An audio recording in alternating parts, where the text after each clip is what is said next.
어떻게 치유가 조금씩 되고 계십니까? 네.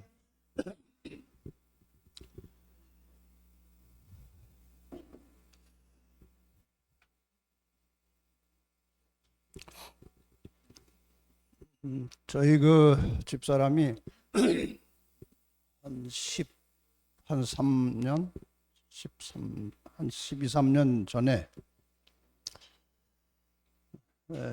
목에 이제 종양이 왔어요. 와가지고 이제 점점 안 좋아져서 이제 병원에 가서 사진도 찍고 이렇게 저렇게 이제 진단을 받아봤는데 약간 좋지 않은 이제 결과가 나왔나 봐요. 그래서 그걸 어떻게 치료해 보려고 여기저기 사람이 어디 아프면요 주변에서 이렇게 해라 저렇게 해라 하는 말들이 얼마나 많은지 몰라요. 여러분 다 경험하셨을 거예요. 그래가지고 어떤 분이 이제 금식을 하되 과일식으로 금식을 해라 뭐 그런 이제 그거를 한번 해본다고 3주인가 이제 과일식 금식을 했어요. 근데 우리 집사람이 이제 체력이 없고 이렇게 마른 형이라 그 3주 금식을 하고 났더니 완전히 탈진이 돼가지고요. 그러니까 이게 몸이 마르고 기력이 없는 사람은 이렇게 금식을 뭐 여기 그 당시엔 여기 뭐 에덴 식인지 뭐 그런 거 없었거든요. 그래가지고 이제 거의 탈진이 돼가지고 이게 숟가락 들 힘도 없는 거예요. 완전히 탈진이 돼가지고. 그래가지고 이제 막 거의 뭐 헤매고 있었어요. 그래서 이제 이러다 죽는 게 아닌가 하고 이제 저도 걱정을 하고 본인도 이제 다 죽어가는데 병원에 가서 사진을 찍었는데 그게 다 낫다는 거예요.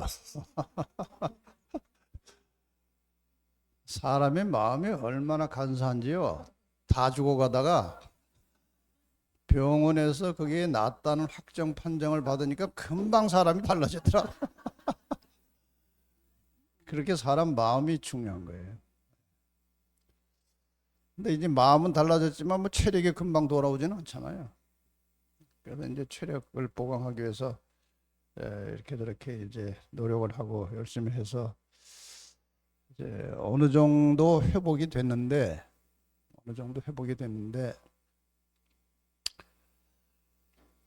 그래도 온전치가 않은 거예요. 근데 그 와중에 어머니가 이렇게 넘어지셔가지고 골반 뼈가 이렇게 다치셔가지고 실내에서도 휠체어를 타고 다니시고 누가 옆에서 도와줘야 될 정도로 이제 안 좋아지신 거예요. 90세가 되셨는데. 그래가지고 자기도 기력이 없어서 지금 회복 중인데 어머니를 안 도울 수가 없는 거예요.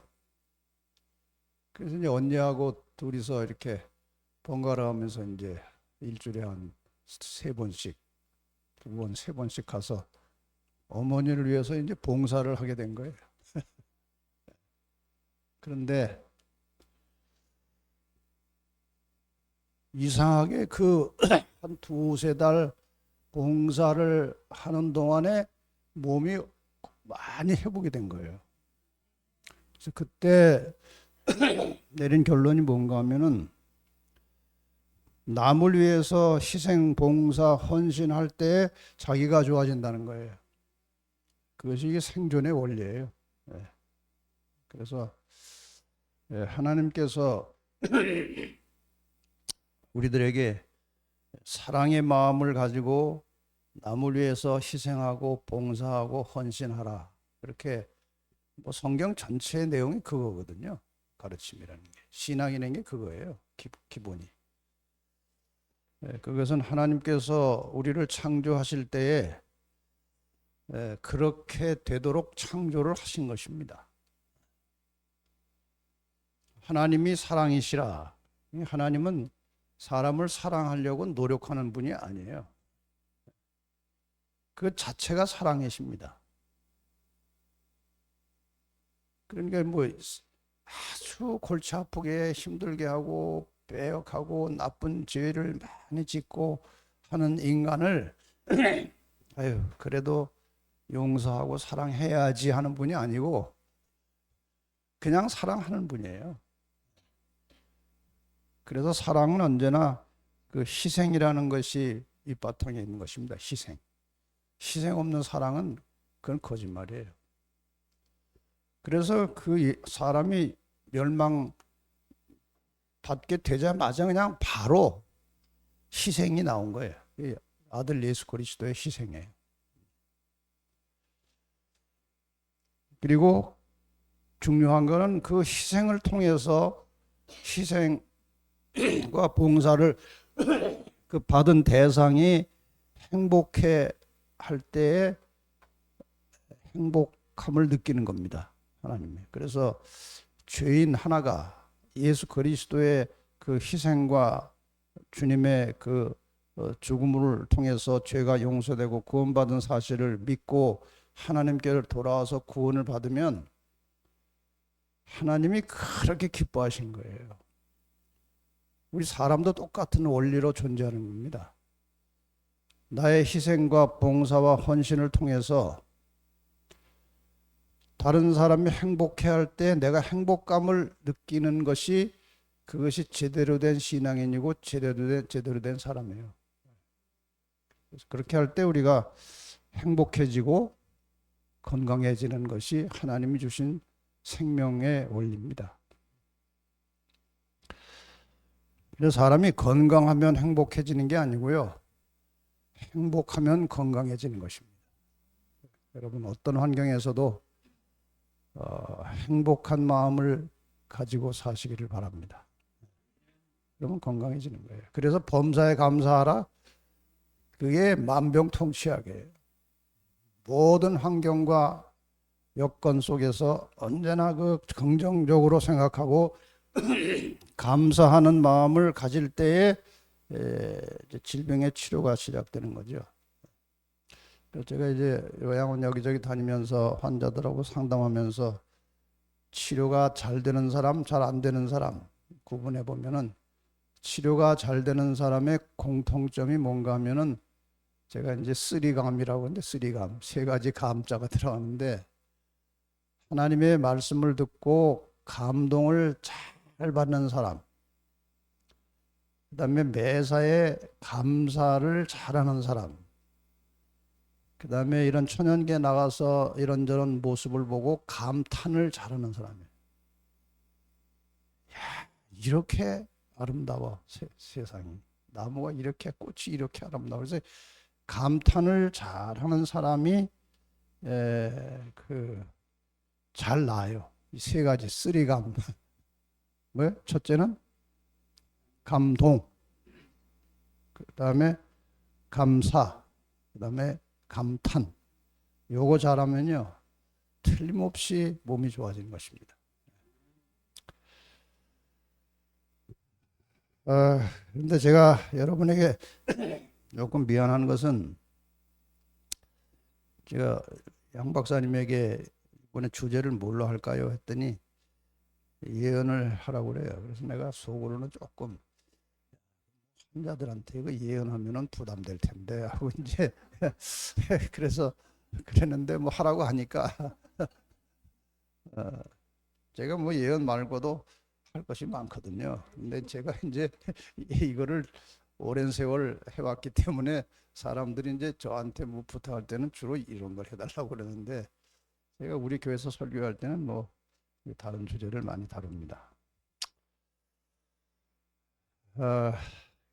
그래서 특히 이제 예언을 다루다 보면은 이제 천주교회가 안 나올 수가 없어요. 왜냐하면 이 인류 역사 자체가 선악 간의 싸움이고 그 다음에 이제 그 하나님을 대적하고 하나님의 백성들을 박해하는 그 악의 세력의 계보를 쭉 찾아서 그걸 밝혀줘야 되거든요. 예언에 그게 다 나와 있기 때문에.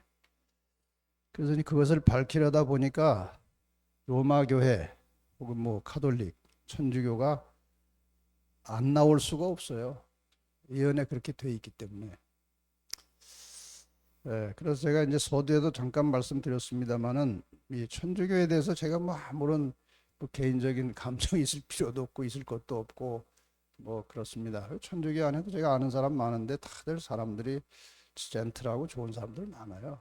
그러나 이 천주교라고 하는 이 구조, 시스템 자체가 역사적으로 지향해온 대단히 그 확고한 목표는 성경에 없는 교리들을 만들어서 사람들을 가르친 거예요. 사람들이 하나님을 잘 못 믿게 하는 것입니다. 뭐 가장 확실한 예로는 안식일이 성경의 토요일이거든요. 일곱째 날. 그거를 천주교에서 이제 주일로 바꾸고 천주교 계명에도 주일을 지키라 그렇게 이제 해놓은 것입니다. 그래서 그 말을 안 할 수가 없어요. 왜냐하면은 이제 바르게 가르쳐야 되기 때문에 그래요. 바르게. 그래서 혹시 이제 부담이 되는 분들도 많이 계셨겠지만 약이라는 것은 항상 쓴 거예요. 써야 약이 되는 건데 어쨌든 제가 그저 사람에게 이 지성과 감성이라는 게 있는데 이 예언은 지성적으로 이해를 하려고 해야 돼요. 이걸 감성적으로 반응하면은 아주 그 불쾌한들 있고 막 특히 천주교에 다니시는 분들은 아주 그 생각이 복잡해집니다. 제가 둘째 날인가에 잠깐 소개했던 그 천주교 한 55년 다니다가 이제 한 4년, 3, 4년 전에 제가 하는 이 강의를 듣고 이제 갈등이 온 그분은 지성적으로 생각하면은 이게 맞는 거예요. 근데 감성적으로는 도무지 받을 수가 없는 거예요. 55년을 천주교에서 살았으니까. 그래서 몸살이 나고 그냥 굉장히 몸이 피곤하고 힘들어서 알아 누운 거예요. 이 두 사이에 감성과 지성의 사이의 갈등 때문에 굉장히 고심을 했는데 이분은 다행히 감정적으로 결론을 내리지 않고 지성적으로 결론을 내려서 이 진리를 받아들이고 재림교인이 되어서 지금 아주 즐겁게 본인 말로 대박이 났다고 그래요. 그렇게 잘 다니고 있어요. 여러분 중에도 혹시 그런 분 계시면 참고하시라고 제가 말씀을 좀 드렸습니다. 어제 그 계시록 13장 하다가 시간이 좀 모자라서 이 666에 대해서 설명을 제대로 못 드렸습니다. 이건 아주 많은 사람들의 관심사이기 때문에 제가 그냥 넘어가기는 좀 그래서 좀 설명을 드리려고 합니다. 이 666에 대해서 이제 성경에 기록된 내용은 계시록 13장 17절과 18절입니다. 누구든지 이 표를 가진 자 외에는 매매를 못하게 하니 이 표는 곧 짐승의 이름이나 그 이름의 수라. 지혜가 여기 있으니 총명 있는 자는 그 짐승의 수를 세어보라. 그 수는 사람의 수니 666이니라. 이게 굉장히 어려운 단어들입니다. 이 자체가. 지금 계시록 13장에 짐승이 두 마리 나오잖아요. 첫 번째 나온 짐승이 있고 두 번째 나온 짐승이 있고 첫 번째 나온 짐승을 어제 제가 역사적으로 다 이렇게 풀어드렸는데 그것은 다른 데다 적용할 수가 없이 그건 교환권입니다. 여기 나온 짐승은 이제 교환권을 가리키는 거예요. 그 다음에 여기 이제 그 이름의 수, 또 사람의 수, 짐승의 수, 666. 이게 굉장히 복잡한데 이렇게 도표를 그리면요. 짐승의 표는 짐승의 이름의 수라 그랬죠. 이 표는 짐승의 이름 혹은 이름의 수라 그랬잖아요. 그다음에 이건 사람의 수다. 근데 이것이 666이다. 이렇게 놓은 거예요. 이게 얼마나 머리가 복잡합니까? 그런데 제가 이제 하나씩 설명을 이제 드리겠습니다. 어제 드린 말씀 중에 그 짐승, 첫 번째 나오는 짐승은 이제 장차 이 종말의 시대에 하나님의 백성들을 이제 박해하게 될 이 교황권이라고 말씀을 드렸고, 그 다음에 교황의 권세, 교황이 하나님 못지않게 하나님보다 더 큰 권세를 가졌다고 내놓을 수 있는 표시가 뭐냐? 하나님의 안식일을 일요일로 바꾼 것입니다. 계명을, 하나님의 계명을 바꾸어 놓았으니 그건 하나님보다 더 높다는 표시예요. 이렇게 해서 이제 그 일요일이 그 짐승 교황의 권위를 나타내는 표시다. 여기까지 이제 말씀을 드렸어요. 그럼 여기 짐승의 표, 짐승의 이름의 수, 사람의 수 666. 이것이 이제 이 666이라는 것이 이제 실제 수인가 상징 수인가 하는 것입니다. 여기 666에 대한 해석들이 여러 가지가 나와 있어요. 이거 실제 수로 해석하는 해석도 있습니다. 이름의 수가 그 짐승의 이름의 수라 했기 때문에 그 짐승은 교황권이고 교황들이 공통적으로 쓰는 이름이 하나님의 아들의 대리자라는 이름을 모든 교황들이 공식적으로 명칭을 사용하고 있어요. 이제 하나님의 아들의 대리자라고 하는 말을 그 라틴어, 가톨릭에서 주로 쓰는 언어는 라틴어입니다. 공식 그 문서에. 이 라틴어로 이 교황의 이름, 하나님의 아들의 대리자, 그 이름의 수라고 했으니까 666이. 그래서 이것을 실제 수라고 이제 해석하면서 하나님의 아들의 대리자라고 하는 것이 이제 라틴어로 Vicarius Filii Dei라고 돼 있어요. 근데 이러한 로마 이 문자가 수치를 갖는 문자들이 있어요. 예를 들어서 이 V는 5라는 수치를 가져요. 그다음에 X는 V가 똑바로 하나 있고 거꾸로 하나 있으니까 이건 10이에요. 그다음에 I는 1이고 그다음에 이런저런 수치를 갖는 문자들이 있어요. 이 비카리우스 필리데이라고 하는 것을 늘어놓고 수치를 갖지 않는 것들은 X를 치고 나머지 수치를 갖는 것을 다 V는 5, I는 1, C는 100. 그게 다 하나의 약속이죠. 이렇게 해서 이제 D는 500이에요. 이렇게 해서 이 이름을 숫자로 풀어서 더하니까 정확하게 666이 나오는 거예요. 뭐 다른 이름들도 660 계산해 보면 660 나오는 이름들이 있어요. 그러나 중요한 것은 계시록 13장에 나오는 그 첫 번째 짐승에 해당하는 이름의 수를 세보라 했다. 이게 666이라. 실제 수로 해도 이렇게 나옵니다. 그 다음에 이제 상징수라고 해석하는 사람들도 있어요. 그러나 이렇게 해석하나 저렇게 해석하나 결론은 똑같습니다. 이 상징수는 성경에 뭐 여러 가지 숫자들이 나오는데 각각의 이름의 상징이 있는데 특히 7이라고 하는 수는 이건 하나님의 수, 그렇게 우리 합니다. 7. 하나님께서 7이라는 숫자를 많이 쓰셔요. 6일 동안 창조하시고 7일째 쉬시고. 그래서 이 성경에 뭐 보면은 그다음에 뭐 6년 또 7년째 해서 이제 6년 동안 밭을 경작하고 7년째는 밭을 쉬게 하라. 그래서 7년 이런 게 많이 나와요. 7은 하나님의 수라고 그러고 7에서 하나가 모자라는 6을 사람의 수 혹은 불완전 수라고 합니다. 모자라기 때문에. 근데 이 6이 불완전 수가 3개가 겹쳤다 이거죠. 6. 3개, 3이라는 것은 완전, 완성, 연합, 협력 이런 의미를 가져요. 3이라는 게. 그래서 이것을 666을 상징적으로 풀면 이것을 실제수로 풀 때는 666이라고 하고요. 상징으로 풀 때는 그냥 666 이렇게 말합니다.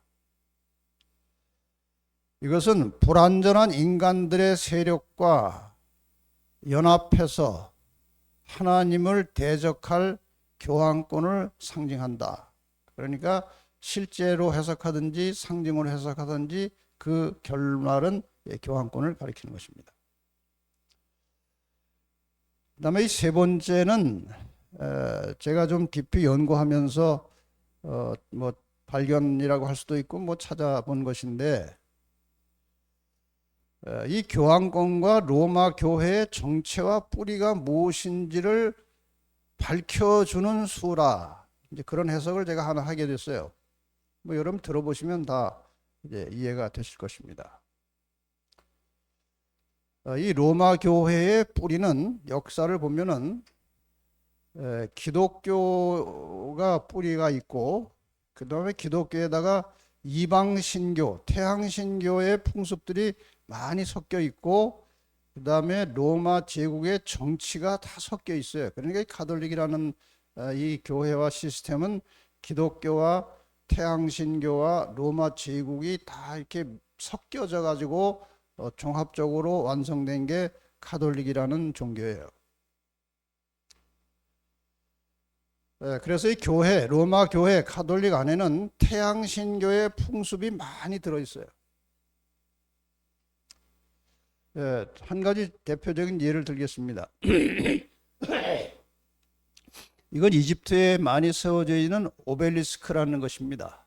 이 오벨리스크라고 하는 이런 탑은 고대 이집트에서 태양 숭배의 상징으로 세워진 기념비 같은 거예요. 이 오벨리스크라는 것이.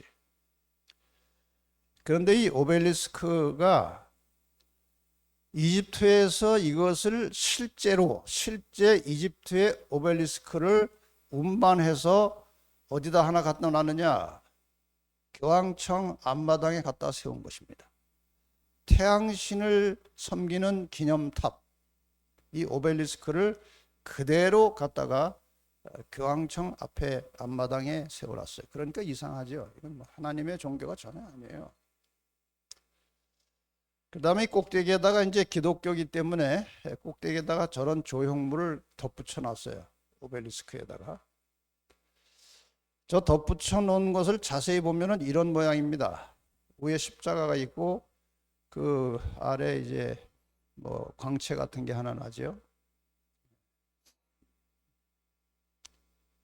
저 광채를 성광이라고 합니다. 성광, 거룩한 광채라 그래가지고 저게 무엇을 상징하느냐? 태양을 상징하는 거예요. 태양. 실제로 이제 태양을 상징하는 심볼이 이렇게 많이 쓰여집니다. 이게 태양신에 대한 하나의 심볼이에요. 근데 놀랍게도 이 로마교회 가톨릭이 사용하는 대표적인 심볼이 무엇인가 하면은 이렇게 생겼습니다. 그 테두리는 태양이에요. 근데 가운데 여러분이 그냥 얼른 그저 영어 문자로 이렇게 느껴지는 거는 IHS라고 하는 글자가 있죠. 그러니까 저거는 이제 영어가 아니고 헬라어입니다. 그래서 헬라어로 예수라는 말을 저렇게 쓰고, 저 예수스라고 하는 말을 대문자로 쓰면 영어로 그 영어로 느껴지기는 앞에가 IHS라고 생각되는데 저거는 헬라어의 대문자입니다. 예수 그리스도, 예수라고 하는 글자예요. 그러니까 태양신 모형에 그 가운데 예수의 이름을 집어넣은 거예요. 이것입니다. 그래서 이 천주교 안에는 거대한 성전, 성당 안에는 대개가 다 이런 이 태양신의 안에다가 예수의 이름을 써놓은 문양이 다 있어요. 태양신 형상 중앙에 예수의 이름을 집어넣은 것을 다 가지고 있단 말이죠. 근데 이것을 그 교황이 공개적으로 들고 행사를 하는 거예요. 그 다음에 제가 또 다른 한 가지 또 중요한 사실을 여러분에게 좀 설명을 하겠습니다. 마방진이라는 게 있어요. 마방진이라는 것은 이렇게 정사각형을 이렇게 칸을 쳐가지고 이렇게 숫자를 배열해서 그 숫자를 정확하게 일치시켜 맞추는 것인데, 뭐 예를 들면 이제 이런 것입니다.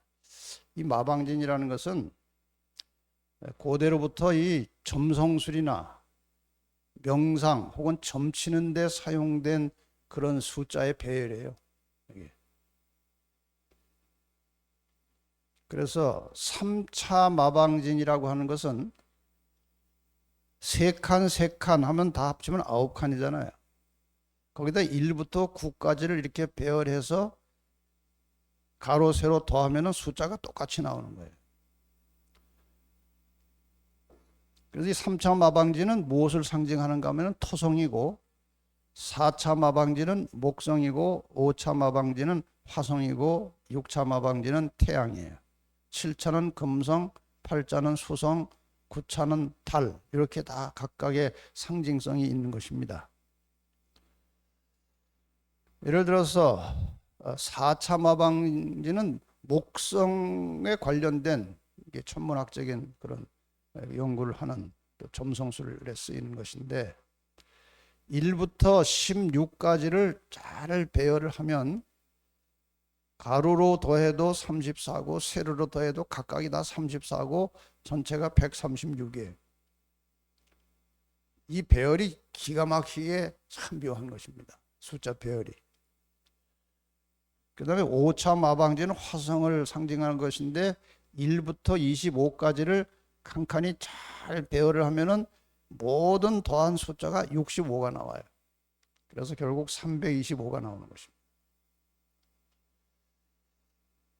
6차 마방진은 태양을 상징하는 것입니다. 태양. 그러니까 1부터 36까지를 쫙 배열을 하면 가로 세로 다 111이 나오고 더하면은 666이 나오는 거예요. 6차 마방진은 태양입니다. 태양을 숭배하는 날이 일요일입니다. 썬데이예요. 이것을 교회 정식 예배로 끌어들인 장본인이 카톨릭 교황권이에요. 그러니 666하고 연결이 안 될 수가 없는 것입니다. 이것이.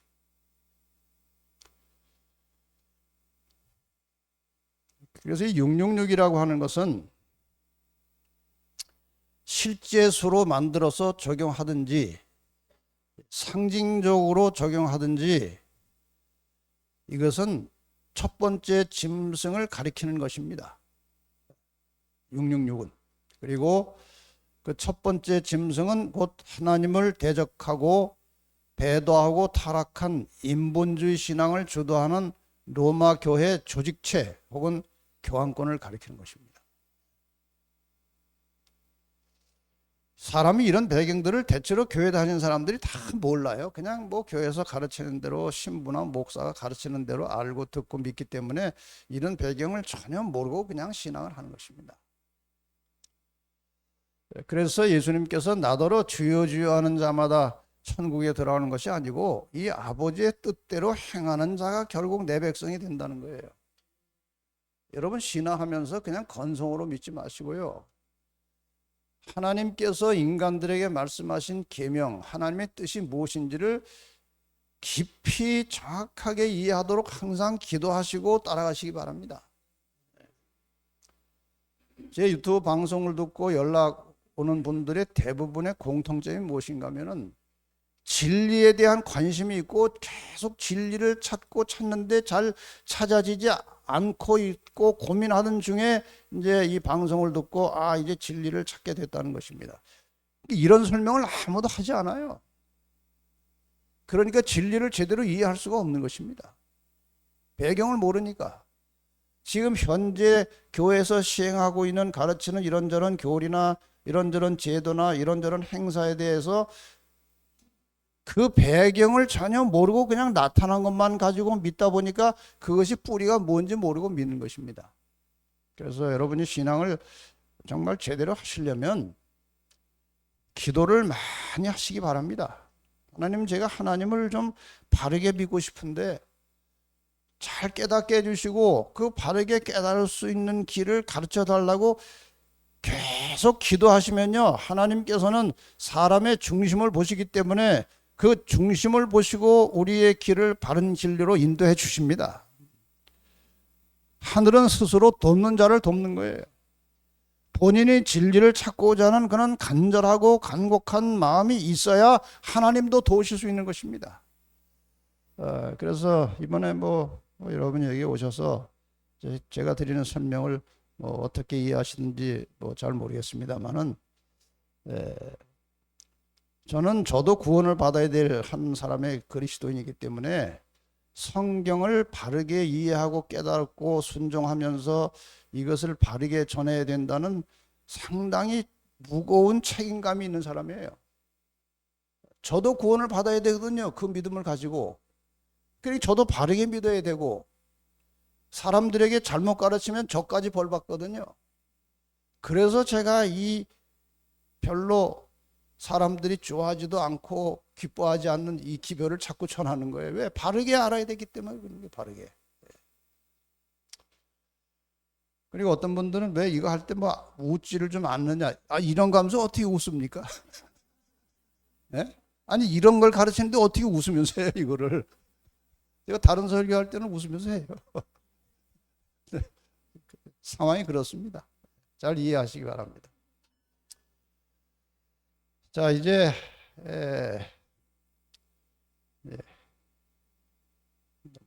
제가 이제 네 번째 날 강의를 하겠습니다.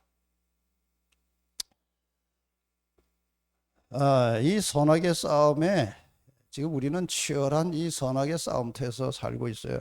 이 선악의 싸움의 최종적인 목표가 뭐냐? 지금 이 지구 안에는요, 온갖 사상들이 돌고 있어요. 민주주의, 사회주의, 공산주의, 자본주의, 진보 기독교, 보수 기독교, 전체주의, 차별금지법, 진화론, 동성애, 종교다원주의, 또 프리메이슨이라는 단체들, 일루미나티라는 단체, 글로벌리스트, 제스위트, 수포리치, 정말 복잡한 구조를 가지고 세상이 움직여가고 있어요.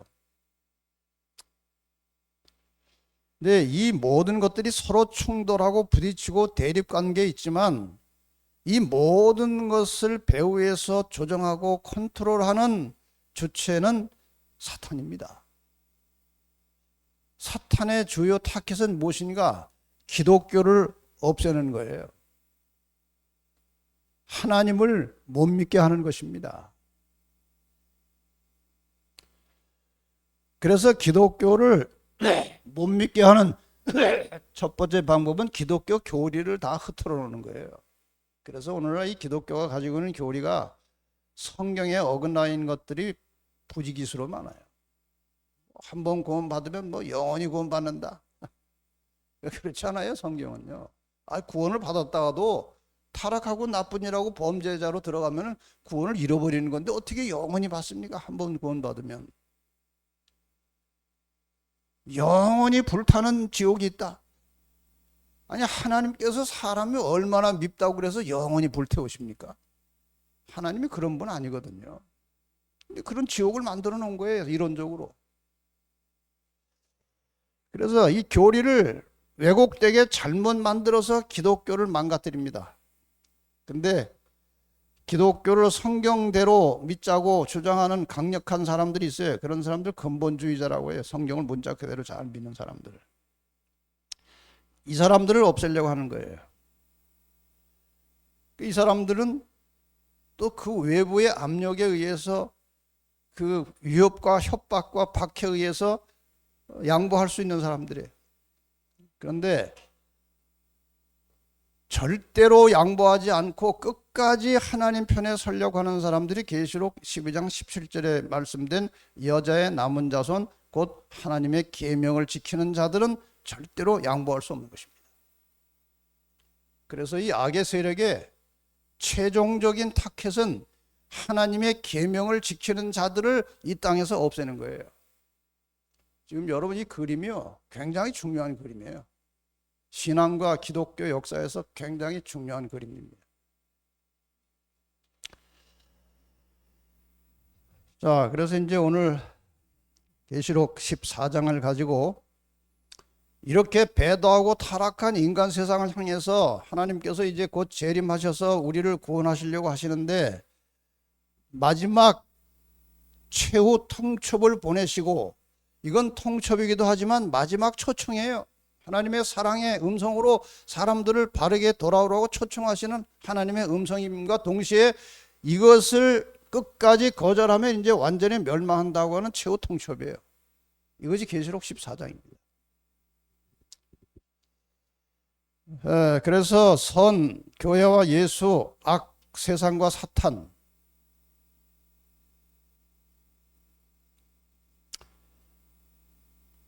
잠깐만요.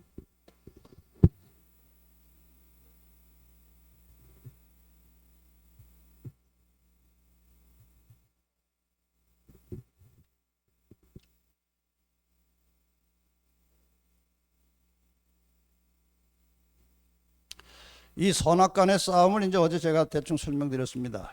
요한계시록 12장을 가지고 이제 네 번의 싸움이 있는 것인데, 첫 번의 싸움은 미가엘과 용의 싸움이고, 두 번째 싸움은 예수님과 사탄 사이의 싸움이고, 세 번째 싸움은 이제 예수님 십자가 이후에 이 땅에 남겨진 교회와 이 세상 세력인데, 로마 제국, 로마 교회가 이제 핍박을 했고, 이게 세 번째 싸움. 이건 네 번째 싸움이 이제 남은 자손과 용의 싸움이에요.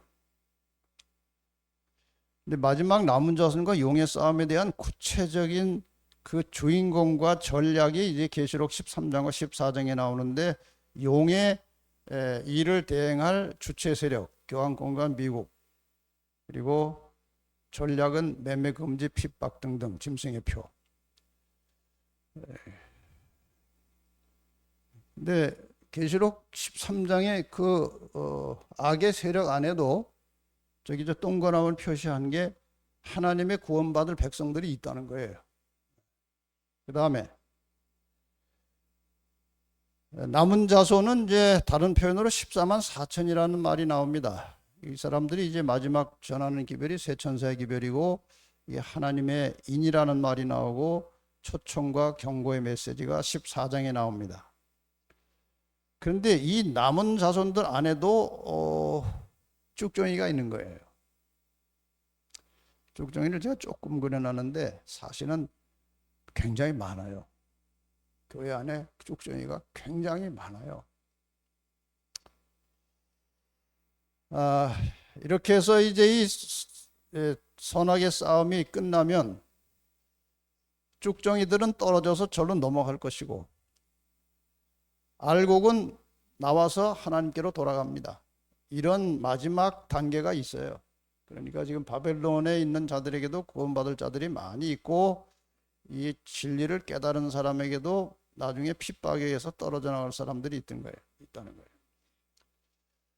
자, 그러면 과연 누가 이 계시록 14장 세천세 기별을 전할 것이냐에 대해서, 계시록 14장의 이 메시지를 누가 세상에 전파하느냐에 대해서 계시록 14장 1절에 나오는 말씀은, 내가 보니 어린 양이 시온산에 섰고 그와 함께 14만 4천이 섰는데 그 이마에 어린 양의 이름과 그 아버지의 이름을 쓴 것이 있도다 그랬어요. 14만 4천이라는 말이 여기 이제 등장하는 것입니다. 물론 계시록 7장에도 14만 4천이라는 말이 나오고, 나중에 제가 설명을 별도로 이제 드릴 것입니다만, 어쨌든 14만 4천이 이 마지막 시대의 세상을 향해서 이 메시지를 전할 하나님의 특별한 무리들이에요.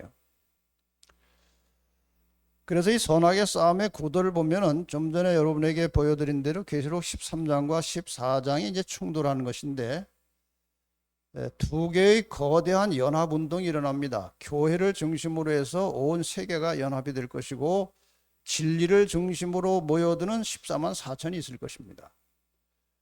그러니까 이 마지막 때의 구원의 개념은 교회 개념이 아니고 진리의 개념이에요. 어느 곳에 있든지 진리의 말씀을 따르느냐, 그게 이제 우리의 운명을 결정하는 것입니다. 어제 배우신 계시록 13장에서는 짐승, 교황권을 경배하라고 했고 14장은 창조주를 예배하라고 나옵니다. 그 다음에 계시록 13장은 일요일 예배를 강요하고 있고 14장은 안식일 예배를 드리라는 것입니다. 저 그림을 잘 보시기 바랍니다. 짐승, 교황권을 경배하는 날로는 일요일이 강요되고 있고 창조주를 예배하는 날로는 창조의 기념일 안식일이 요청되는 것입니다. 그 다음에 계시록 13장은 짐승의 표를 받도록 얘기하고 계시록 14장은 하나님의 인을 받으라고 하는 거예요. 이게 대립되는 개념이에요. 그 다음에 결론적으로 13장은 인간의 전통에 근거한 인본주의 신앙을 이제 가리키는 것이고 14장은 하나님의 계명을 기본으로 하는 신본주의 신앙입니다. 그러니까 13장은 하나님을 믿되 다르게 믿는 무리들이고 14장은 하나님을 바르게 믿는 사람들이에요. 그러니까 이 마지막 선악의 싸움은 하나님을 안 믿는 사람들이 하나님을 믿는 사람들을 박해하는 것이 아니고 하나님을 다르게 믿는 사람들이 하나님을 바르게 믿는 사람들을 박해하는 것인데, 이런 싸움은 에덴 동산에서 인류의 역사가 시작되면서 가인과 아벨의 싸움과 같은 것입니다. 가인이 하나님을 믿었어요. 그래서 제사를 드린 것입니다. 근데 하나님의 방법대로 않고 자기 마음대로 한 거예요. 하나님을 믿긴 믿대. 이것이 인본주의 신앙이에요. 그래서 결국 이제 계시록 14장의 메시지는 하나님을 바르게 믿으려면 이렇게 해야 된다고 외치는 것입니다. 조금 빨리 가야 될 것 같습니다. 이 14만 4천은 어떤 사람들이냐에 대해서 좀 배경 설명을 하겠습니다. 계시록 7장 1절에 보면은 어제 제가 잠깐 말씀드렸습니다만은 이 일 후에 내가 네 천사가 땅 네 모퉁이에 선 것을 보니 땅의 사방에 바람을 붙잡아 바람으로 하여금 땅이나 바다나 나무에 불지 못하게 하더라. 이게 바람이라고 하는 것은 전쟁이나 재난을 상징하는 것인데, 이 바람을 붙든 네 천사는 무엇을 상징하는가 하면은 인류를 파멸시킬 큰 전쟁이나 재난을 억제하는 천사들입니다. 그리고 이 천사의 손이 거두어지면은 이 세상은 지금 말할 수 없는 대혼란과 격변과 전쟁과 재난의 소용돌이로 말려 들어갈 수밖에 없는 아주 위험천만한 시기에 살고 있는데, 이런 위험이 한꺼번에 이 땅에 임하지 못하도록 이 천사들이 이걸 붙들고 있다는 거예요. 그런 시기에 우리가 살고 있어요. 그 다음에 이제 다시 천사가 다시 하나 나타납니다. 또 보면 다른 천사가 살아계신 무엇을 가지고? 하나님의 인을 가지고 해 돋는 데로부터 올라와서 땅과 바다를 해롭게 할 권세를 얻은 네 천사를 향하여 큰 소리를 외쳐 가로되, 우리가 우리 하나님의 종들의 이마에 인치기까지 땅이나 바다나 나무나 해하지 말라. 그러니까 지금 이 네 천사가 이 세상에 일어날 갑작스러운 큰 재난이나 재앙이나 전쟁이나 이런 위험천만한 요소들을 억제하고 붙들고 있는 이유가 무엇이냐? 구원받을 하나님의 백성들이 확정될 때까지 그걸 기다리고 있는 거예요. 그래서 제가 이 시간에 여러분에게 좀 간곡하게 부탁드리고 싶은 것은, 지금 여러분이 여기 앉아서 이 말씀을 들으는 이 순간에 하나님께서 지금 이 세상을 왜 이렇게 아직도 억제하고 계시느냐, 이 말씀을 깨닫고 여기 오신 이 길에 하나님의 인을 받아 가시기를 바랍니다. 하나님의 소유된 하나님의 도장을 받아 가지고 가시면 뭐 병이 잘 안 낫고 있다가 좀 우리가 일찍 가더라도 아무 두려워할 게 없어요. 왜냐하면 하나님의 인을 맞은 백성들은 죽어도 부활해서 영생하는 것이거든요. 여러분 이것을 찾는 것이 중요한 거예요. 우리 양 목사님이 양 박사님이 여기서 이것을 운영하는 목적은 병 치유가 1차적인 목적이 아니고 그 병 치유와 함께 이 하나님의 말씀을 잘 배우고 깨달아서 영원히 살라고 하는 그런 마음을 가지고 양 박사님이 이것을 하시는 거예요. 뭐 병만 하려면 뭐 병원 의사를 하죠. 그러나 이 양 목사님 이제 저하고 목회도 꽤 오래 한 사람이고 그래서 이 목사의 마음을 가지고 지금 이 사업을 하는 것이니까 여러분 여기서 영과 육의 복을 같이 받아가시기를 바랍니다.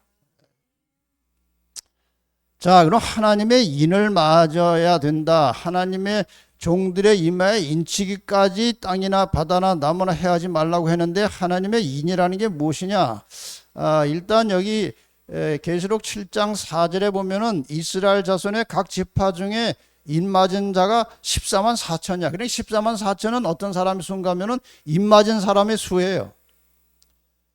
그런데 여기 어떻게 표현이 되는가 하면은 유다 지파 중에서 12,000, 루벤 지파 중에서 12,000, 그래서 이스라엘의 12지파 중에서 각각 12,000씩 해서 12,000 곱하기 12 하니까 14만 4천이 나온 것입니다. 그런데 사도 요한이 이 요한계시록을 기록할 당시는 서기 97년 8년경에 요한계시록을 썼습니다.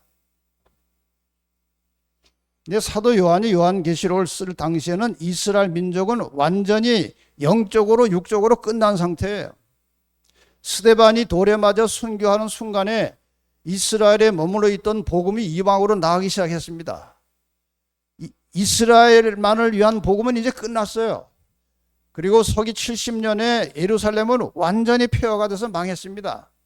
그러므로 육적인 이스라엘 백성의 의미는 완전히 끝나버린 것입니다. 지금 뭐 많은 사람들이 뭐 예루살렘이 이스라엘이 다시 회복되고 뭐 예루살렘 성전이 건축되고 이런 것에 꿈에 부풀어서 있는데요.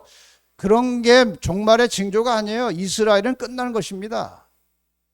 지금 많은 사람들이 천주교에서 해석해 놓은 역사 미래주의 해석에 의해서 자꾸 미래의 어떤 것에 이스라엘 갖다 끼워 맞추고 뭐 7년 환란, 대환란, 뭐 3년 반, 3년 하는데 그거 성경에 맞지 않는 것들이거든요. 근데 많은 사람들이 모르기 때문에 그걸 믿고 있는 거예요. 그게 다 천주교에서 이 역사적으로 해석을 하니까 지금 제가 설명하는 것처럼 천주교가 다 걸려 있는 거예요. 이 역사적 그 사건 속에. 그래서 천주교의 학자들이 이거를 과거주의, 이거 다 지나간 것이다.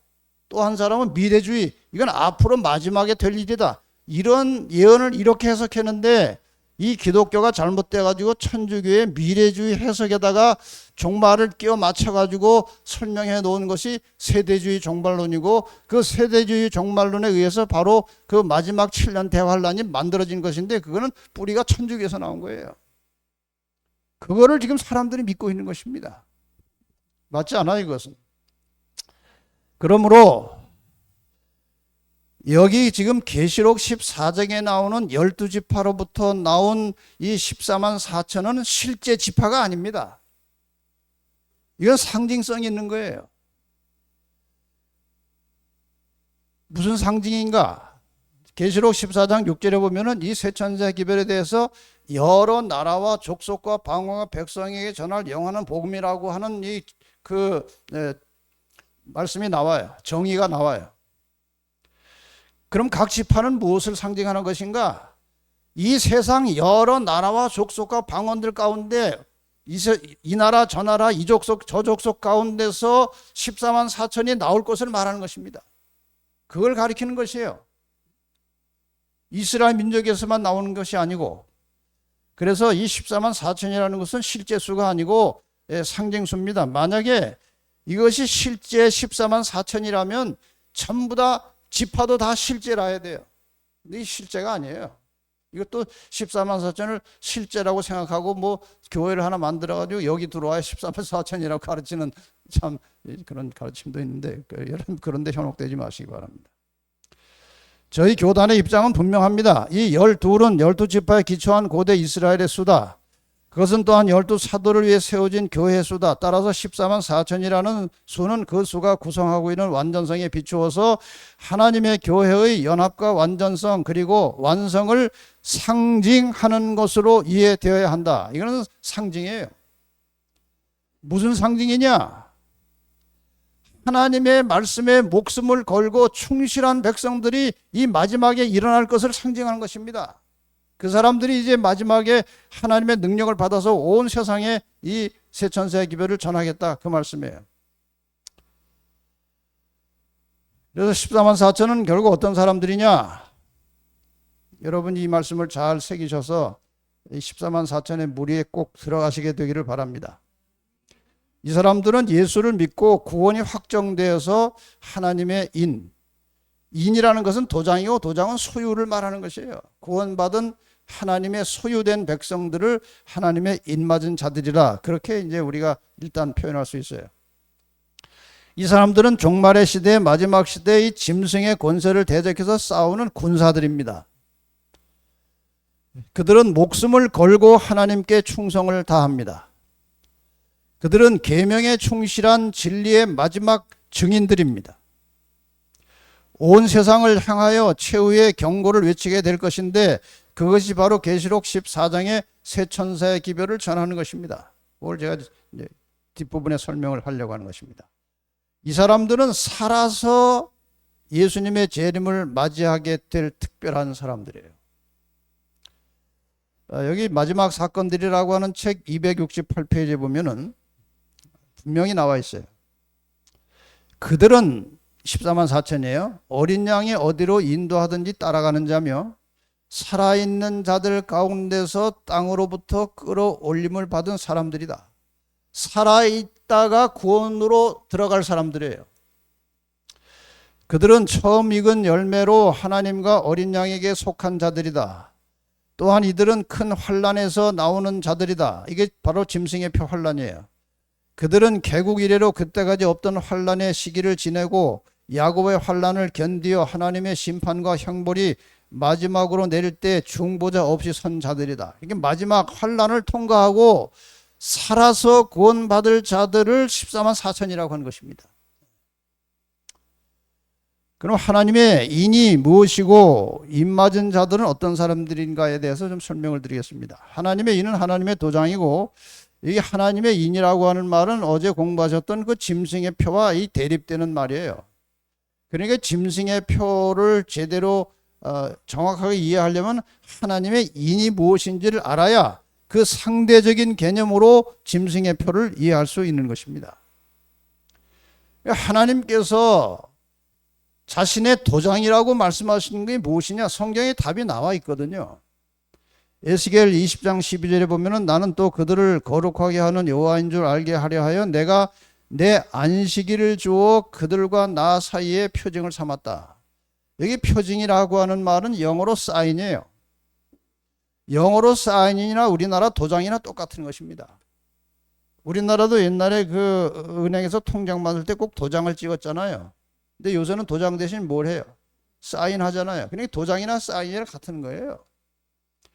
그래서 하나님께서 이 안식일을 가지고, 이 안식일이 내가 네 하나님이고 너희가 내 백성이라고 하는 이 언약의 관계에 사인을 했는데, 이 안식일이 그 사인이에요. 출애굽기 31장에도 너는 나의 안식일을 지켜라. 이것이 나와 너희 사이의 표징이다, 사인이다. 이렇게 말씀하셨어요, 하나님께서. 이것은 하나님이 직접 하신 말씀을 성경의 기자가 옮겨 쓴 거예요. 하나님이 직접 안식일이 너와 나 사이에 사인이라고 도장이라고 말씀하셨거든요. 그 다음에 이 도장의 주인은 인자는 안식일에도 주인이다. 그러니까 이 도장 주인은 하나님이십니다. 그래서 하나님께서 하나님의 계명 속에 10계명 속에 네 번째 계명에 안식일을 지키라고 명확하게 명시해 두셨고, 이 안식일을 지키는 이유에 대해서도 여러 가지로 설명을 하셨습니다. 안식일을 왜 지켜야 되느냐? 나 여호와가 엿새 동안에 여호와가 하늘과 땅과 바다와 그 가운데 모든 것을 만드셨다. 나는 내 하나님 여호와다. 그러므로 안식일을 잘 지켜라. 이렇게 계명을 명확하게 주셨어요.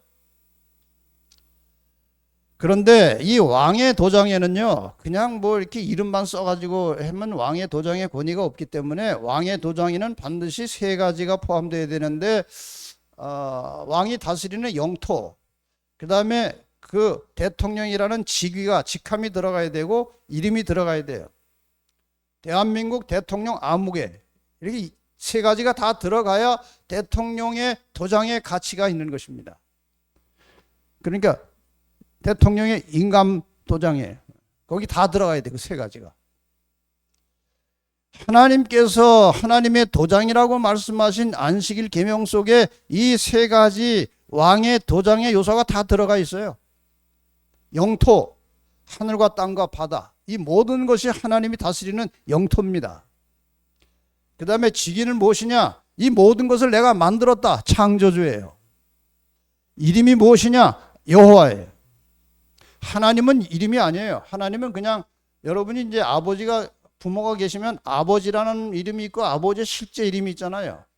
하나님이라는 것은 그냥 아버지라고 하는 그런 개념이고 그 실제 이름은 여호와예요. 그것이 넷째 계명 속에 하나님의 이름이 들어있는 것입니다. 그래서 이 네 번째 계명 속에는 왕으로서 하나님의 모든 도장의 요소가 다 들어있어요. 심지어는 이 형식에 있어서도 마찬가지입니다. 옛날에 그 왕들의 그 권세자들의 도장은 그 종이 문서가 없을 때 이 점토판에다가 이렇게 글자를 찍어서 문서를 만든 다음에 이 도장을 말이야 가운데 찍었어요. 이게 십계명을 선포할 당시에 그 문서예요. 그래서 하나님께서도 돌판에다가 문자를 새겨 놓으시고 계명을 새겨 놓으시고 도장에 해당하는 안식일 계명을 가운데다가 두신 거예요. 이게 문서의 형식을 그대로 따른 것입니다. 그래서 여러분이 십계명을 잘 유심히 보시면요, 저 위에 있는 세 계명은 일반 잡신들도 이렇게 해라 저렇게 해라 할 수 있는 내용이고, 이 아래 6계명은 일반 도덕적인 국가에서도 요청할 수 있는 계명들입니다. 그런데 안식일 계명은 어떤 신도 어떤 국가도 저거는 요청할 수 없어요. 맞습니까? 안식일을 지키라고 명령하신 것은 창조주 하나님만이 요청할 수 있는 것입니다.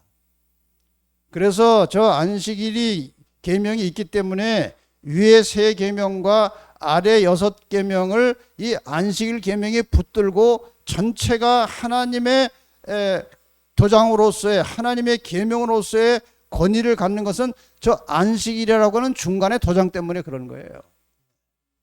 그래서 이 안식일이라는 것은 하나님과 그 백성 사이에 매우 중요한 표시요 도장이라는 사실을 기억하시고 이 안식일을 지키라고 명하신 하나님의 말씀에 즐거운 마음으로 순종할 때에 마침내 14만 4천이 되는 것입니다.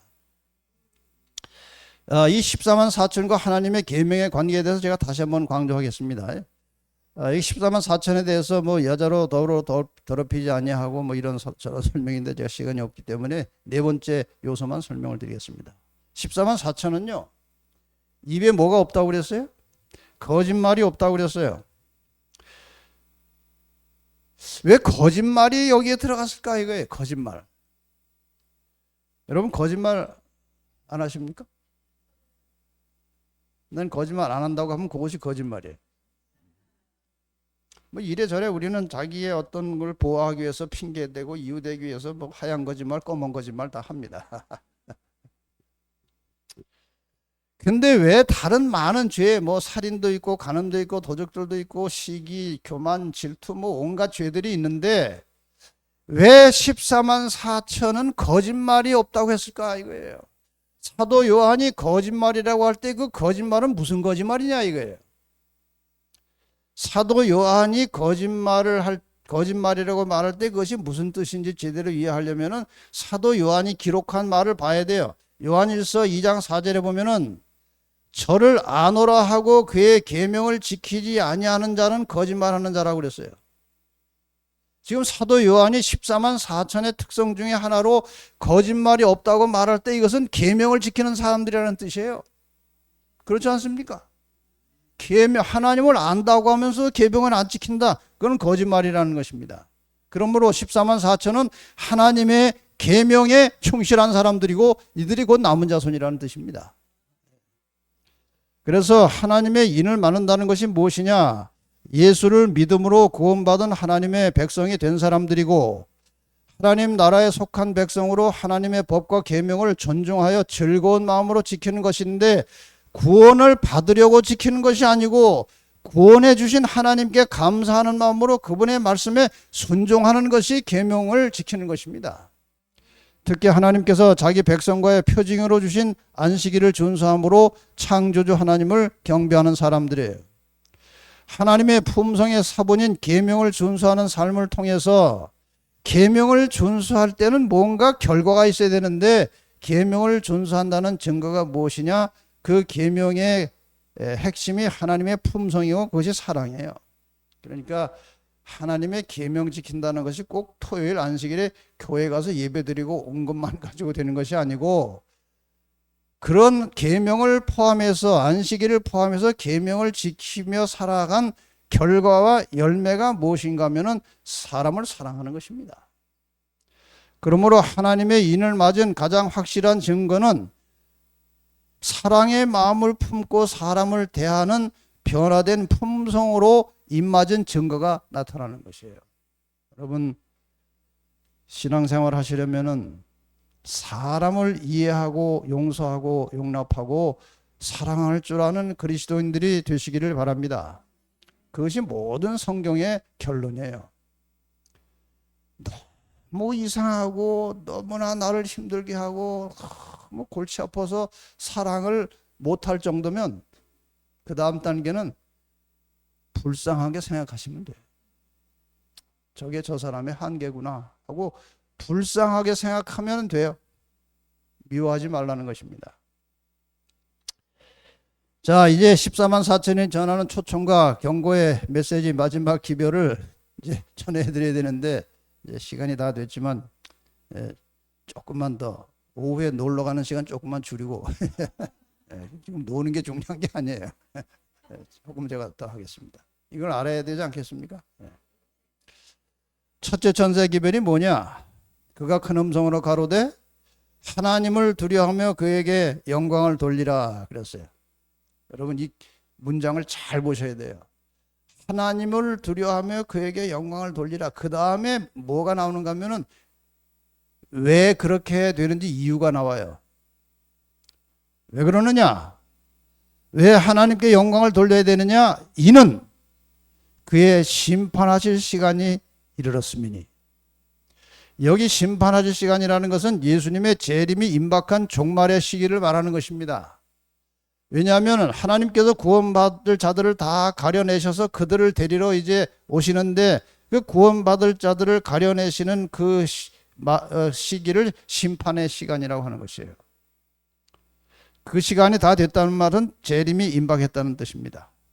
그러니까 이렇게 말해도 전혀 틀림이 없는 거예요. 그의 심판하실 시간이 가까이 왔으니 하나님을 두려워하며 그에게 영광을 돌려라 그 말이에요. 그 다음에 방법이 어떻게 하는 것이 하나님께 영광을 돌리는 것이냐에 대하여 설명하기를 이 천사가 설명하기를 하늘과 땅과 바다와 물들의 근원을 만드신 이를 경배하라 하더라. 자, 문장이 정확하지 않아요? 예수님의 재림이 가까이 왔다. 하나님께 영광을 돌려라. 어떻게 하는 것이 하나님께 영광을 돌리는 것이냐? 하늘과 땅과 바다와 물들의 근원을 만드신 이를 경배하라. 퀴즈를 하나 낼까요? 하늘과 땅과 바다와 물들의 근원을 만드신 이것을 세자라면 뭡니까? 창조주지요. 그럼 창조주를 경배하라 하면 되는데 왜 이렇게 길게 말씀을 하셨을까요? 이유가 있어요. 이 하늘과 땅과 바다 물들의 근원을 만드신 이를 경배하는 방법이 무엇인지 알려면은 안식일 계명을 봐야 되는 것입니다. 저 안에 있잖아요. 하늘과 땅과 바다와 그 가운데 모든 것을 만들고 내가 제7일에 쉬었으니 너희도 제7일 안식일에 쉬고 하나님을 경배하라는 거예요. 얼마나 정확합니까? 그래서 이 창조주를 경배하라는 것은 안식일을 포함해서 하나님의 계명에 순종하라는 것입니다. 너희가 잊어버리고 안식일 대신 다른 날을 지금까지 지켜왔는데 다시 원상태로 안식일로 돌아가라는 거예요. 이것이 첫째 천사의 기별이에요. 둘째 천사의 기별이 무엇이냐? 또 다른 천사고 둘째가 그 뒤를 따라 말하되 무너졌도다 무너졌도다 큰 성 바벨론이요 그 모든 나라를 음행으로 인하여 진노의 포도주로 먹이는 자도 하더라. 여기 이제 바벨론이 말이 나와요. 바벨론 하면 우리가 바벨탑 생각이 나죠. 이 바벨탑이라고 하는 말은 이제 뭐 여러분 배경을 다 아시니까 사람들이 이제 하늘에 닿는 탑을 만들고 하나님께 이제 덤벼드는 것입니다. 이 바벨탑은 하나님께 덤벼드는 거예요. 도전하는 거예요. 하나님께서 오셔서 공사를 다 중단시켰는데 뭘로 공사 중단시켰어요?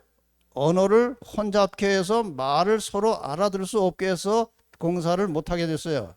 그래서 바벨이라고 하는 것은 혼잡되었다, 뒤섞였다 그런 뜻이에요. 뭐 다른 뜻도 뭐 있지만 바벨의 뜻은 혼돈, 혼잡, 뒤섞였다는 뜻이에요.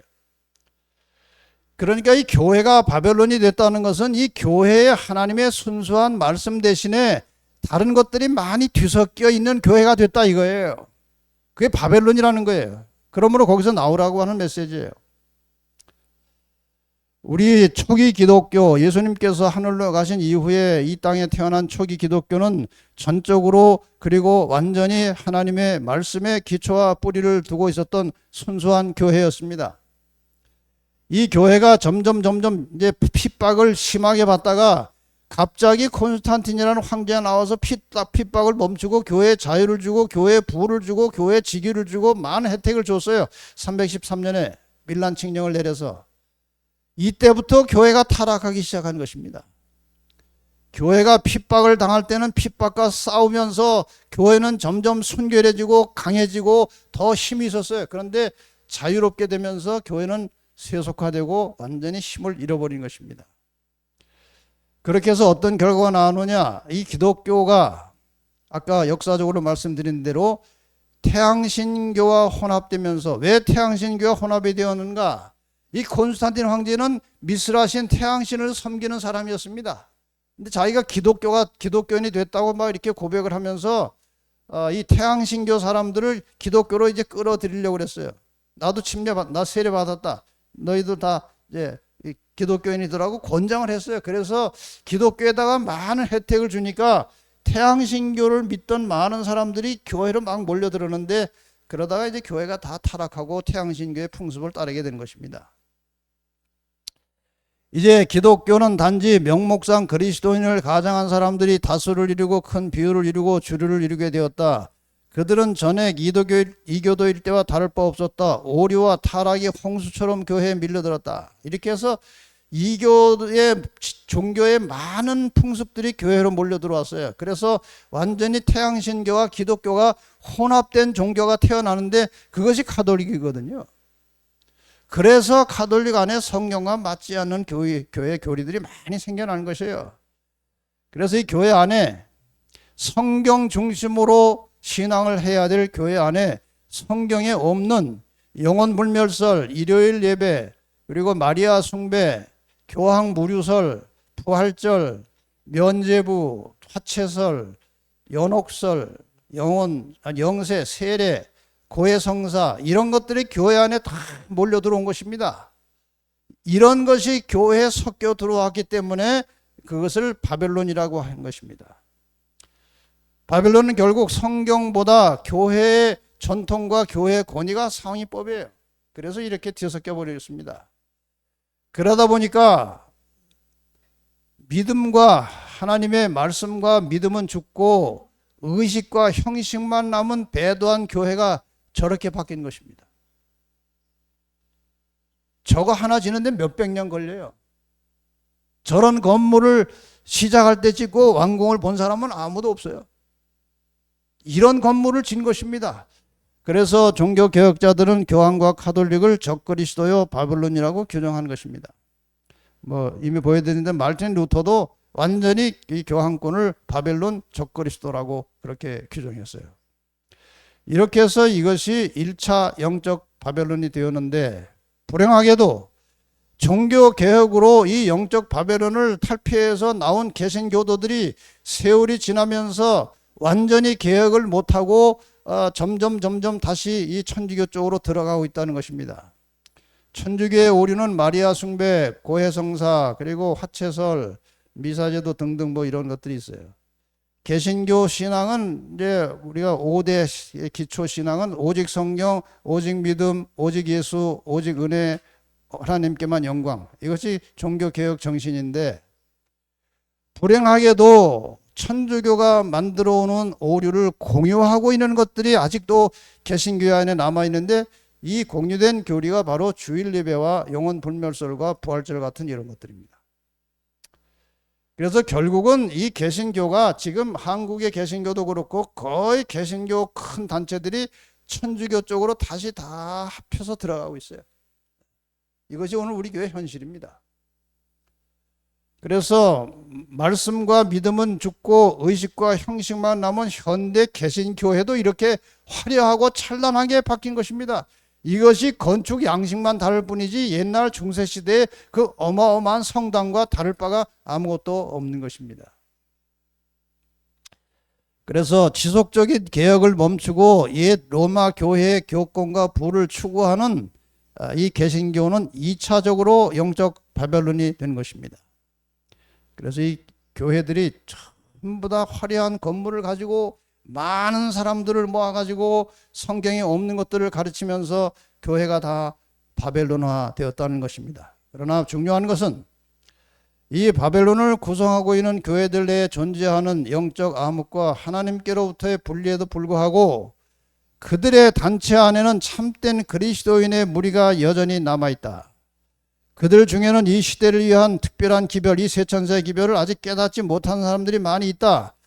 또한 많은 사람은 그들의 현 상태에 만족하지 아니하고 더욱 밝은 빛을 갈망하고 있다.